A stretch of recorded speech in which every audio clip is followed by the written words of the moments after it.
Assalamualaikum warahmatullahi wabarakatuh. Selamat datang. Wah, kita udah nggak kerasa nih ya, udah masuk di episode ke-22. Rasanya udah lama sekali nih kita nggak ketemu ya Sobat CPL. Selamat pagi semuanya gitu ya. Selamat datang di Cek Podcast LPMPP, gudangnya berita, wawasan, dan edukasi. Sobat CPL, kali ini kami akan membahas topik yang sangat menarik, yaitu tentang STEM, coding robotik pada pembelajaran sains. Sobat CPL, STEM merupakan pendekatan pembelajaran interdisipliner yang menekankan penerapan pengetahuan lintas bidang secara holistik dan kontekstual. Nah, STEM juga dapat diintegrasikan dalam pembelajaran sains melalui coding robotik. Integrasi STEM melalui coding robotik juga mendorong kolaborasi dan kreativitas. Kegiatan ini tidak hanya memperkuat pemahaman mereka terhadap materi sains, tapi juga membekali mereka dengan keterampilan di abad ke-21, seperti komunikasi, kolaborasi, critical thinking, dan creativity. Nah, kali ini kita kedatangan tamu yang memang merupakan pakarnya nih ya di bidang tersebut, yaitu di sini sudah hadir di tengah-tengah kita, yaitu Bapak Bevo Wahono, SPD, MPD, PhD. Beliau adalah dosen dari pendidikan biologi FKIP Universitas Jember, dan juga beliau juga dipercaya mengajar pada program doktoral di UPTC Columbia. Wah, hebat sekali nih ya. Oke, kita sapa dulu nih ya Pak Bevo, karena sudah hadir di tengah-tengah kita bersama gitu ya. Assalamualaikum, apa kabar Pak Bevo? Waalaikumsalam warahmatullahi wabarakatuh. Wah. Alhamdulillah, luar biasa baik. Luar biasa, senyumnya sangat cerah sekali hari ini ya. Apalagi kita ini pagi hari nih syutingnya ya, pasti semangat sekali. Nah, teman-teman di rumah juga harus lebih semangat nih dibandingkan dengan Pak Bevo dan juga saya gitu ya Pak Bevo ya. Oke Pak Bevo, mungkin untuk bisa menghemat waktu juga gitu ya, mungkin kita bisa langsung cerita-cerita nih Pak, saling bertukar informasi terkait dengan STEM, kemudian apa sih coding robotics itu kok kayaknya ribet banget gitu ya. Nah, gimana sih cara implementasinya di pembelajaran sains gitu ya? Pasti menarik sekali untuk dibahas bersama. Nah, kita masuk nih ya Pak Bevo ya di pertanyaan yang pertama. Nah, kira-kira apa nih Pak yang dimaksud dengan pendekatan STEM dalam pembelajaran sains gitu Pak Bevo? Oke, terima kasih Mbak Host ya. Panggil aja Mbak Raffi kali ya. Mbak Raffi. Oke, jadi begini, kita awali dari kondisi perkembangan teknologi saat ini. Bahwa kita tahu teknologi di abad 21 itu luar biasa. Kita misalnya 1 tahun saja beli HP, tahun depan itu sudah tertinggal. Iya. Itu yang dalam bidang yang kita sehari-hari temukan. Belum lagi misalnya di masyarakat.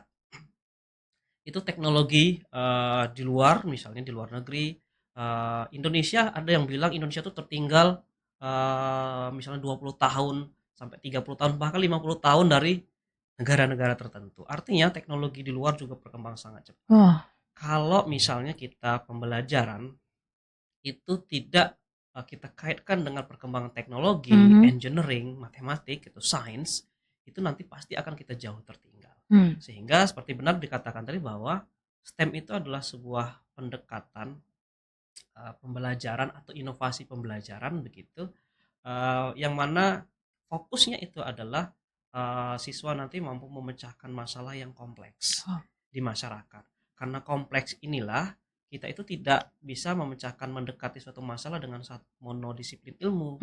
Jadi kita harus misalnya membelajarkan sains itu berarti juga harus terkait juga dengan disiplin ilmu yang lain seperti itu. Nah, untuk hari ini kita makanya kenapa coding robotik itu terkait dengan STEM, dan itu harus terkait juga dengan sains.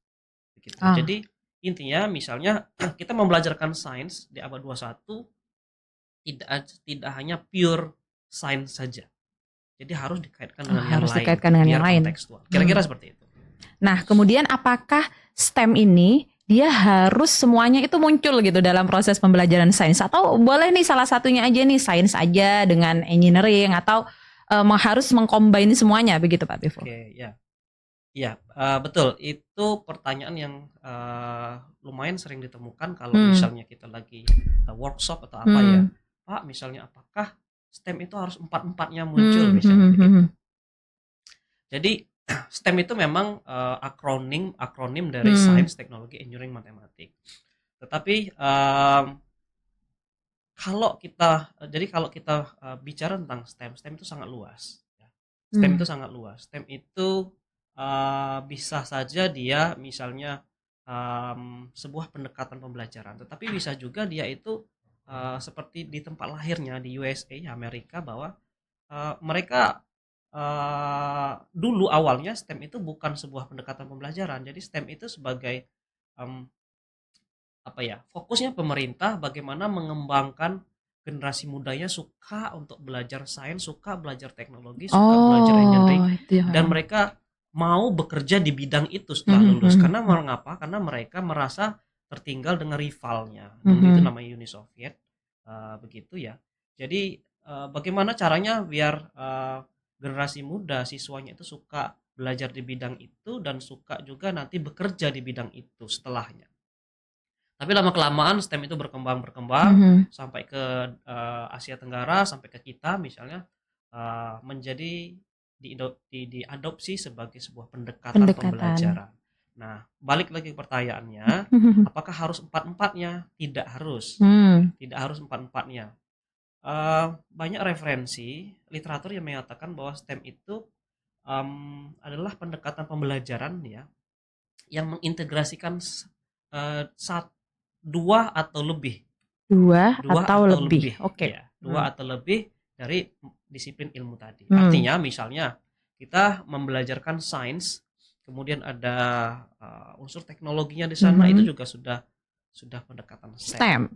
Kemudian ada unsur matematika juga tambah bagus, ada unsur engineering tambah bagus lagi seperti itu. Tidak Itu harus kalau kita melihat itu sebuah pendekatan.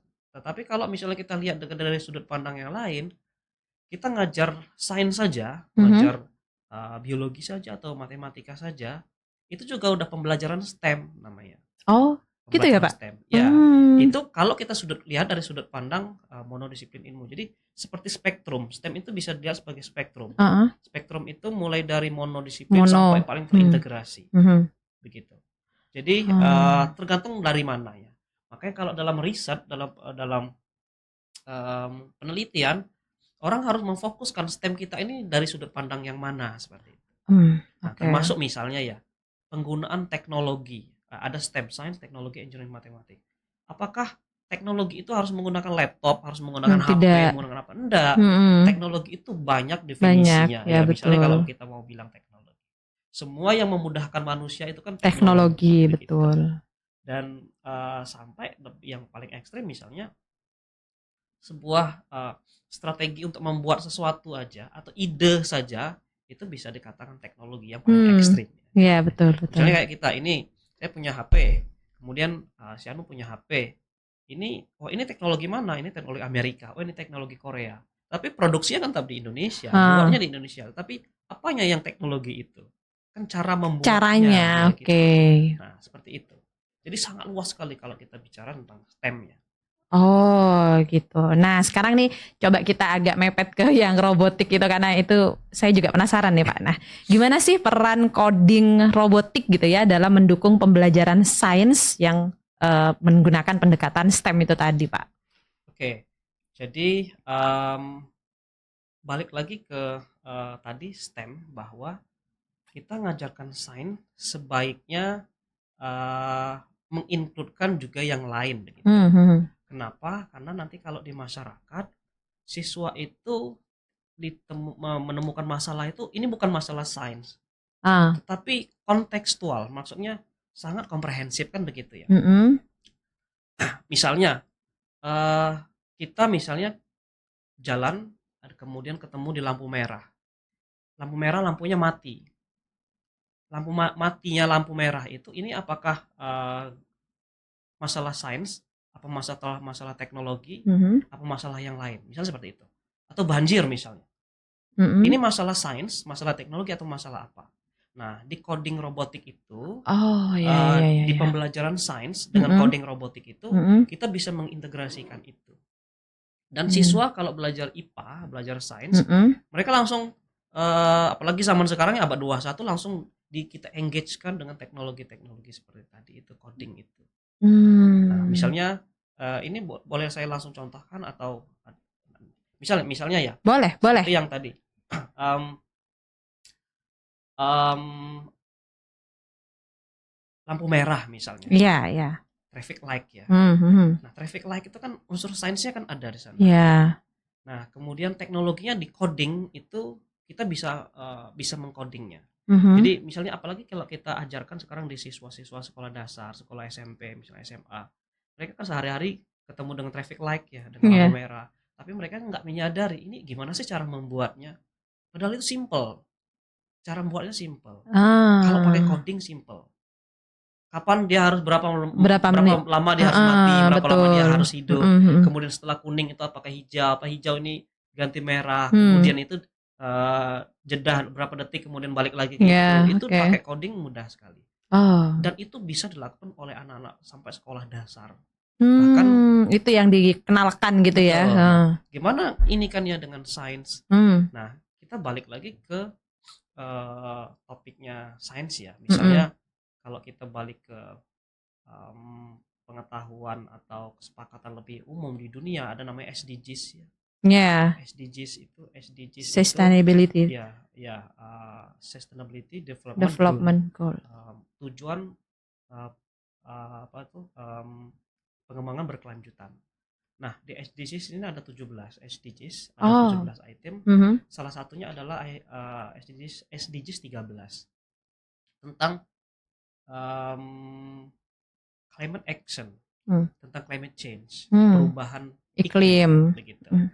Nah, siswa IPA kan belajar tentang perubahan iklim. Ya, betul. Mereka belajar tentang pencemaran Pencemaran lingkungan. sebagainya. Nah, gimana kita sebagai orang sains, anak-anak yang mengerti sains, anak-anak yang mengerti IPA, suatu saat mereka akan menjadi penerus bangsa, mengembangkan teknologi itu yang ramah lingkungan. Begitu. Jadi banyak nanti contoh-contoh, misalnya di riset kami itu tentang mengembangkan kota berkelanjutan. Gitu Wah, ya. keren itu berarti. Berarti ya, pakai coding robotik. Kayak ini bukan apa tata kota gitu ya, terkait dengan penataan kota bagaimana untuk kabel-kabelnya atau gimana gitu kan Pak Ya, Beko? termasuk seperti itu. Jadi tata kota itu adalah bagiannya, tetapi kan bagian apa sainsnya di sana. Misalnya tadi banjir. Bagaimana misalnya kita tahu bahwa kota itu adalah kontributor emisi gas terbesar kan begitu. Walaupun kota di dunia ini cuma sekitar paling 3% dari total wilayah seluruh dunia itu kotanya cuma 3%. Tapi jumlah penduduk terbanyak itu lebih dari 50% ada di kota. Dan lebih dari 75% emisi gas CO2, gas rumah kaca dan sebagainya itu berasal dari kota. Jadi kenapa kita harus membuat kota berkelanjutan? Nah, itu sainsnya masuk ke sana. Begitu. Termasuk misalnya memanfaatkan energi surya di sana. Ya. Lampu itu misalnya traffic light ya itu menggunakan cahaya, menggunakan energi surya. Begitu. Jadi ada itu. Misalnya ada jalur bus ya, jalur bus atau apa. Tapi bus ini ada pemberitahuan, ada layar di pakai LED misalnya di sana itu orang-orang tidak harus menunggu lama di sana. Misalnya rokokan di sana lama karena nunggu busnya sampai 2 jaman lagi. Karena misalnya kalau kita buat di sana layar, busnya akan nyampe dalam waktu 30 menit. Jadi mereka bisa melakukan yang lain. Itu misalnya salah satu contoh. Misalnya yang lain banjir. Gimana cara ini kan banjir menggunakan sains dan teknologi begitu. Oke. Nah, mungkin ada contoh konkretnya mungkin Bapak yang sudah pernah diimplementasikan di siswa atau mahasiswa gitu, mungkin bisa diceritakan nih Pak kira-kira skemanya seperti apa sih gitu ya, coding robotik yang sudah pernah Bapak implementasikan gitu di pembelajaran sains. Iya, ada beberapa yang sudah beberapa kali kami lakukan ya. Pertama untuk guru pernah, untuk siswa juga pernah. Untuk guru itu sebenarnya kita mau melihat bagaimana perubahan persepsi guru ya. Biasanya guru itu mendengar kata coding robotik itu kan wah ini kok sulit sekali ya. Iya, saya aja juga kayak gimana ya? Iya, begitu awalnya. Jadi kita mau melihat perubahan persepsi guru sebelum kita ajak diskusi dan workshop tentang coding robotik dengan setelahnya. Baik itu guru level sekolah dasar, SMP, SMA begitu ya. Ternyata semua level ini itu setelah kita ajak diskusi dan itu mengatakan, wah ternyata mudah. Oh iya Kak. Bahkan guru-guru sekolah dasar Mhm. ternyata mudah dan itu bisa diaplikasikan di pembelajaran sains. Oh. Begitu. Saking ya mereka sudah terbuka pikirannya. Ah. Ternyata mudah ternyata. Mhm. Nah, itu riset yang sudah kita lakukan dan sudah publish di Scopus Q2 sekarang. Wes, keren banget nih Pak. Nah, kemudian pernah kami lakukan juga di sekolah dasar Aha. di Jember. Siswa ya Pak? Di siswa sekolah Mhm. dasar kelas 5 SD kalau nggak Mhm. salah. Ya, kelas 5 SD. Itu tentang coding robotik juga. Mhm. Itu sangat berhasil. Artinya mereka sangat engage dengan pembelajaran, mereka bisa menyalurkan sainsnya ke sana, gitu Mhm. ya. Termasuk sains-sains sederhana ya, karena itu coding robotik itu kan apalagi yang terkait sama robot ya. Dia kan Ini lebih emang teknik wujudnya fisik. emang bentuknya robot gitu Pak? Robot itu kalau sudah entitas utuh. Jadi Aha. robotik itu coding robotik itu Heeh. entitasnya macam-macam bentuknya. Oh, saya gambarannya itu ada Betul. robotnya gitu, bukan Pak ya? Bisa dalam bentuk misalnya robot, bisa Aha. dalam bentuk robot yang maksudnya robot manusia atau Iya, robot betul betul. hewan, bisa Heeh. dalam robot tumbuhan, bisa dalam bentuk alat tertentu, Heeh, kan begitu betul. ya. Heeh. Bisa dalam bentuk hal-hal lain seperti itu. Mhm. Ya mungkin bentuknya ya mungkin ada yang bentuk robot, ada yang bentuk mobil-mobilan misalnya, ada yang bentuk apa untuk mendeteksi cahaya, kemudian cahaya ini bisa dikumpulkan untuk dia menghasilkan apa, Mhm. kemudian dia bisa berinteraksi dengan apa seperti itu kan semuanya robot Robot. begitu. Nah, terus kalau yang coding robotik itu berarti nanti siswa ini diajarkan tentang coding. Nah, ini kan juga cocok ya Pak ya dengan kurikulum yang terbaru kita ya bahwa Iya. ada integrated AI itu ya dan coding-coding itu emang harus disisipkan di mata pelajaran SD. Nah, Iya, apalagi sekarang deep learning itu. Nah, Deep learning bahkan di kurikulum Merdeka kemarin juga sudah disisipkan tentang STEM. Apalagi sekarang kan apalagi sekarang coding robotik, AI itu juga semuanya sangat dianjurkan di Iya, sekolah-sekolah. Bahkan nanti betul. katanya akan masuk benar-benar masuk ke kurikulum tentang AI Iya, sama coding heeh. robotik itu. Kenapa? Karena kalau nggak gitu kita akan tertinggal terus. Tinggal, Kita akan betul. konsumen teknologi terus seperti itu.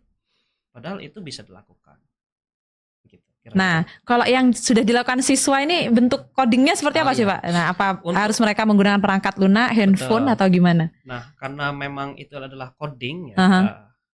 coding kita menggunakan untuk kita sebenarnya coding robotik itu kalau kita bisa lihat di online sekarang banyak sekali ya kelas-kelas coding robotik itu mulai dari prasekolah sampai juga perguruan tinggi ada banyak tergantung levelnya. Yang pernah kita lakukan kita menggunakan software yang diproduksi oleh software sama hardware yang diproduksi oleh Artek ya. Mohon maaf ya ini nyebut ini. Iya. Artek karena produsen coding robotik banyak sekali sekarang untuk education itu. Kita menggunakan laptop, kemudian kita menggunakan software. Ada 2 software yang kita gunakan tergantung levelnya. Oh, ada software. Python. Pakai Python.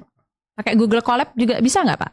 Bisa ya. Oh, bisa ya pakai Google Colab. Cuman itu kan harus sesuai dengan apa namanya itu dengan hardware-nya. Oh, itu berarti si software ini harus inline dengan hardware-nya. Inline sama hardware-nya. Oh, gitu. Jadi kita mau biar kebaca bahasanya gitu betul, Pak ya. Jadi kita mau pakai hardware apa seperti itu ya. Nah, yang sering kita gunakan itu adalah yang tadi saya bilang adalah Python ya. Nah, pakai Python. Nah, tapi Python itu biasanya untuk yang agak advance. Iya, memang. Nah, itu yang coding benar-benar coding. Benar-benar ada coding. untuk anak sekolah dasar yang mirip dengan Scratch itu ya. Iya, pakai Scratch. Betul, drag and drop. Namanya Studoino. Kalau biasanya kita software Studoino. Oh, itu ada softwarenya namanya Studoino. Tapi si yang Scratch itu kan bisa diakses secara online. Betul. Kan oleh anak-anak. Studoino itu modelnya seperti Scratch itu kita drop. Iya, betul. Tinggal masukkan sesuai dengan warnanya kan biasanya kan apalagi anak sekolah dasar kan mereka. Iya, coding sederhana itu. Kan dari warna itu salah satunya. Tinggal gitu. Itu untuk anak-anak sekolah dasar. Mereka bisa membuat yang sudah kita pernah lakukan itu mereka bikin traffic light tadi lampu merah. Mereka cobakan, Pak saya nggak suka lampu kuning Pak, saya mau ganti lampu putih gitu. Bisa ganti aja lampunya. Pak, saya kok ini 5 detik itu misalnya terlalu Terlalu sebentar misalnya. Saya belum sebentar. jalan. Ya sudah perpanjang aja. Gimana memperpanjangnya? Yang ini ya yang diubah begitu. Bisa Oke. sekali. Kemudian bikin mobil listrik misalnya. Heeh. Mobil yang tidak menggunakan bahan bakar fosil maksudnya. Itu bisa siswa-siswa bisa lakukan. Wah, keren sekali nih kayaknya. Pasti kayaknya sebenarnya kalau pembelajaran yang kontekstual dan mereka memang benar-benar melakukannya secara langsung itu lebih bermakna memang ya Pak ya. Iya betul ya, itu kan Daripada teori.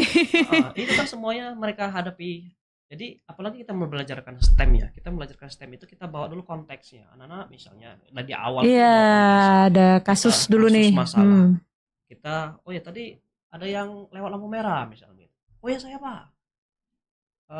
Berapa lama kira-kira nunggu lampu merahnya? Berapa Pak ya? Mungkin siswanya mulai ngitung 1 2 paling sekitar 10 detik. Lampunya apa saja? Merah, kuning, hijau misalnya begitu ya. Kemudian ada nggak jedahnya setelah itu? Kemudian ada yang nggak misalnya mau lampu merah tetapi mobil jalan terus gitu. Misalnya di alun-alun misalnya alun-alun Jember itu kan ada yang mencet tombol ya kalau mau jalan ya. Iya betul. Ada yang pernah cobakan itu enggak? Ada Pak, saya misalnya dulu malam-malam ramai sekali. Saya mau Ya. ada yang tahu cara bikinnya. Nah, mulai mereka. Ah, iya mikirnya gimana ya gitu bisa, ya. Pak, itu kan produksi Jepang misalnya. Padahal mudah bikin. Oke. Kontekstual sekali. Oh iya Pak. Iya, mudah. Ayo kita belajar tentang itu. Suka belajar tentang itu. Setelah Betul. itu ya salah beberapa aja. Beberapa. Pasti banyak sekali ya Pak. Tadi ada mobil listrik, tata kota. Nah, kira-kira ya Pak ya, ada nggak sih tantangan gitu? Pasti ya sesuatu hal yang baru pasti ada tantangannya ya Pak ya. Nah, kira-kira tantangan apa sih gitu ya yang utama gitu dalam menerapkan pembelajaran sains dengan pendekatan ini di sekolah? Kira-kira apa? Tantangan utamanya adalah skill gurunya. Ya, skill gurunya. Karena memang robot ya kita bilang robot sama coding sudah agak lama sebenarnya. Cuman kalau itu dibawa ke pembelajaran khususnya misalnya sains, kalau pembelajaran coding, pembelajaran robotik di jurusan teknologi, jurusan tertentu itu kan sudah lama.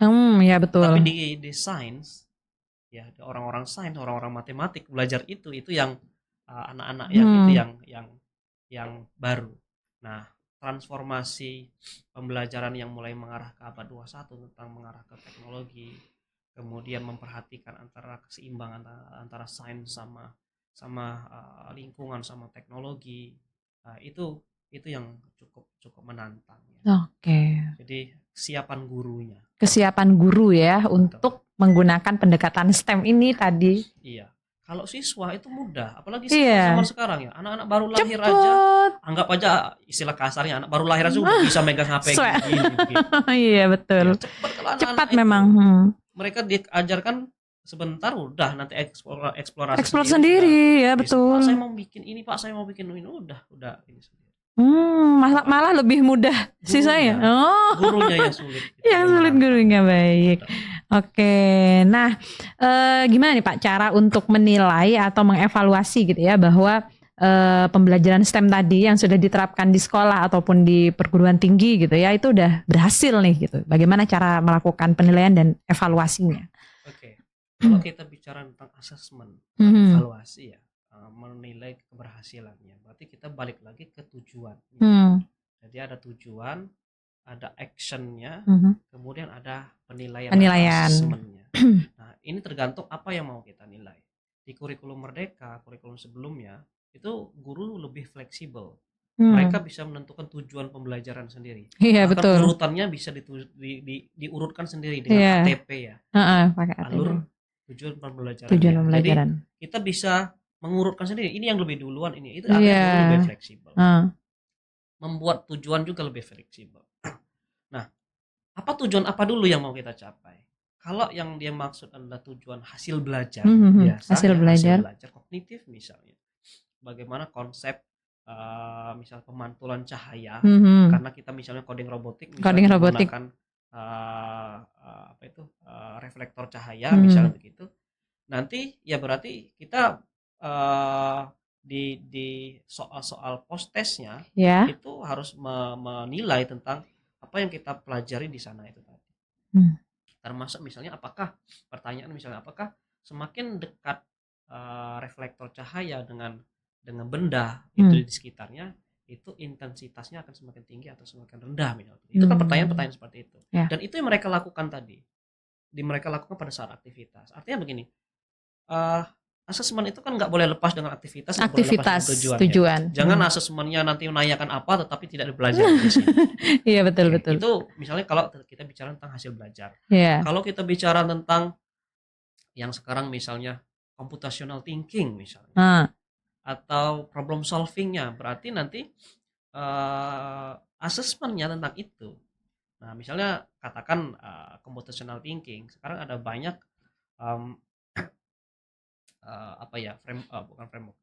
assessment atau rubrik-rubrik untuk menilai kemampuan computational thinking siswa. Seperti itu. Jadi kita sesuaikan dengan tujuan tadi gitu ya. Oke. Nah, mungkin ini sebagai penutup nih Pak, kira-kira apa sih tips dan triknya nih gitu ya untuk menggunakan STEM ini biar lebih mudah gitu dan bisa diimplementasikan dengan sesederhana mungkin, atau misalkan di sekolah nih yang tidak ada perangkat lunak yang mendukung gitu ya Pak ya, tapi kembali lagi ya bahwa teknologi itu kan tidak melulu dengan komputer gitu ya Pak ya, mungkin bisa disampaikan nih Pak. Oke, jadi yang pertama itu kita harus memahami konsep dasar dari STEM coding robotik tadi ya. Kalau kita sudah paham, makanya tadi ada pelatihan tentang itu, kemudian guru-guru, wah ternyata gini ya, mereka sudah paham konsep dasar STEM coding robotik itu tidak sulit. Nah, setelah itu mereka akan mencoba mencari konsep-konsep sains apa nanti kurikulumnya itu, entah itu SD, SMP, SMA, yang bisa kita kaitkan dengan itu. Kalau sudah begitu, gurunya sudah punya konsep dasar, mereka sudah punya tahu juga kurikulum yang pas untuk itu nanti, dia akan sangat mudah untuk melakukannya. Nah, sekarang kan orang menganggap sulit karena tidak tahu konsep dasarnya. Betul, masih kemudian belum tahu. Menganggap ini ya memang kalau dikatakan butuh budget ya iya juga kan ya, kalau kita bicara tentang teknologi, kita bicara tentang coding, pasti membutuhkan alat-alat ya, paling enggak ada laptopnya begitu, kemudian ada instrumen-instrumennya. Instrumen ini sebenarnya banyak sekarang dijual bebas, jadi kita tinggal beli mulai dari paling murah sampai yang paling advance, paling mahal itu ada, tergantung ini ya. Tapi untuk tingkat-tingkat dasar, untuk pemula yang murah-murah juga banyak.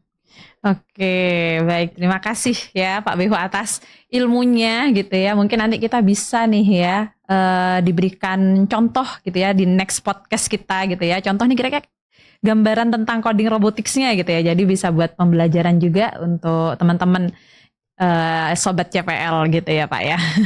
Baik, terima kasih Pak Behu atas kehadirannya. Sampai jumpa lagi di podcast berikutnya. Mudah-mudahan ilmu yang Pak Behu berikan bisa bermanfaat untuk kita semua. Terima kasih, sama-sama, sangat senang berbagi. Alhamdulillah. Baik, nah demikian perbincangan kita hari ini tentang bagaimana STEM coding robotik dapat diintegrasikan secara menarik dan juga bermakna dalam pembelajaran sains. Semoga obrolan ini bisa membuka wawasan baru dan bisa menginspirasi para pendidik, orang tua maupun siswa untuk mulai mengeksplorasi pendekatan pembelajaran yang lebih kontekstual dan inovatif. Terima kasih sudah mendengarkan. Sampai jumpa di episode berikutnya dengan topik-topik edukatif lainnya. Jangan lupa terus belajar, berinovasi, dan menciptakan masa depan yang lebih cerdas dan kreatif. Seperti biasa, saya akhiri dengan pantun ya. Nah, membuat berita di mading, beritanya tentang aneka duren. Yuk belajar coding biar makin keren. Jangan lupa tinggalkan like, komen, dan subscribe. Cek podcast LPMPP, berita, wawasan, dan edukasi. Sampai jumpa lagi. Saya akhiri. Wassalamualaikum warahmatullahi wabarakatuh. Waalaikumsalam warahmatullahi wabarakatuh.